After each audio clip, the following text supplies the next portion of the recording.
Welcome to Eat Color with Claudia. With Mother's Day coming up, all I can think about is making my mom's cream puffs. These tender, delicious little pastries are a perfect treat for any time of the day.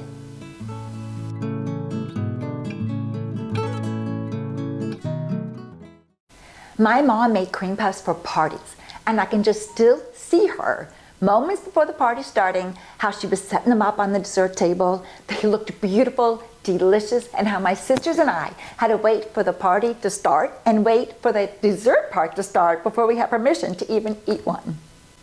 There's really only one way to make these, and that's with a medium-sized saucepan, half cup butter, 1 cup water, and then bring it to a gentle boil. It's boiling, so now on low heat, we'll add sifted flour all at once, put it in there and stir quickly.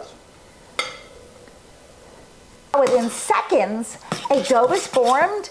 You can see how the dough is leaving the sides of the pan and it's forming a ball.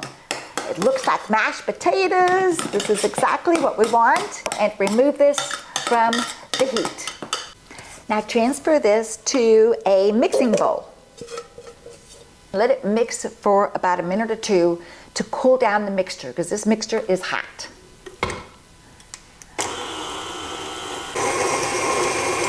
Now we're going to add 4 eggs, one at a time.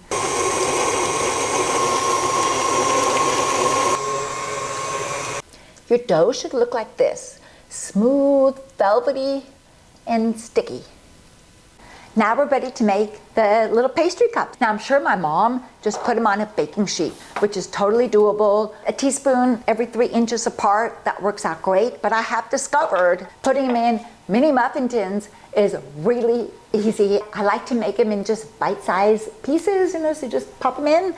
So I think a heaping teaspoon, or if you have one, like one of these melon balls, they work really great. A heaping spoonful. And we just plop them in. That's it we need.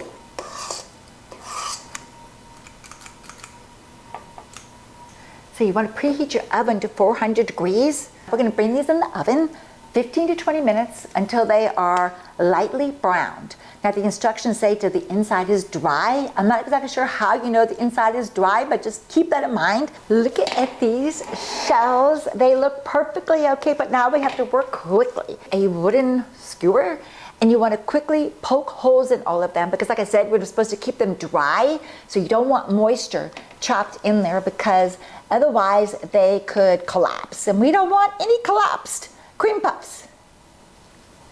You want to move these over onto a wire rack and let them cool completely. You can make these a day before you're going to fill them, but when you put them in the refrigerator, don't smush the tops. So be really careful about how you're going to store them. To be honest with you, these little guys, they don't taste all that great plain. No, they're meant to be filled. You could put pudding in there, whipped cream with fruit.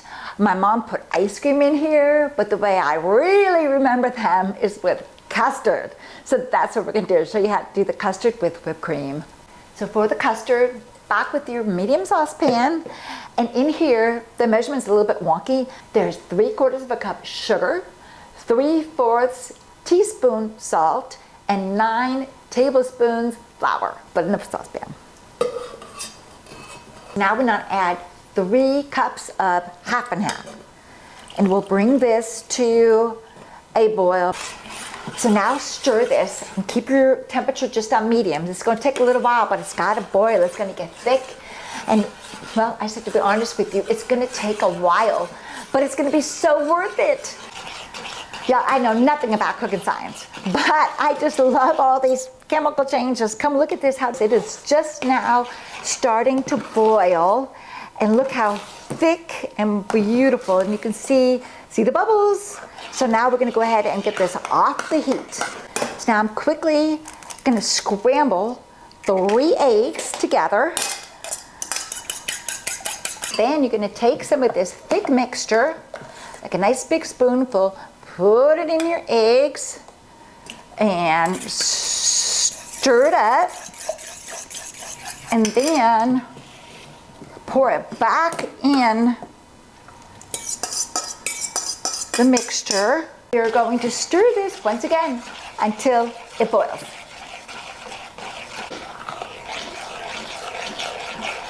So I ditched my spoon and now I'm stirring with the spatula because look, if you come in here, you got to make sure that you can like peel the custard off the side of the pan. Just when you think you're never going to get this to boil, it happens. See how beautiful this custard is. And then if I stop for a second, you'll see how we'll get a little bit of a pop. So I'm going to set this aside and let it cool. I'm just going to transfer this into a bowl. You can buy like a store-bought custard, I'm sure of it. But let me tell you, making it homemade, there's nothing better. Now I'm adding 3 teaspoons of vanilla, and then I'm going to let it cool like completely. So the custard's almost nice and chilled. So now I'm just going to whip up some whipping cream, which is easy. Whipping cream, a little dash of sugar, and a little dash of vanilla extract. So here's the fun part, we get to fill them. Get a bread knife, and you want to make a slit. We got to take the caps off and find a little spot here where the top meets the bottom, and you see how it's all hollow on the inside? This is so cool. And then you take your custard, and you put your custard down in the center there, and I like to kind of put it all the way up, and then you take your whipping cream that we just made and put it on top. Then you just place the little cap on, and it's so cute. And now we're just going to proceed and get them all done. Now we're going to sprinkle powdered sugar on the tops. Happy Mother's Day to all the moms out there, all the moms in heaven, especially my mom who inspired me to make these. If you haven't subscribed already, please do subscribe to my channel. And until next week, bon appetit.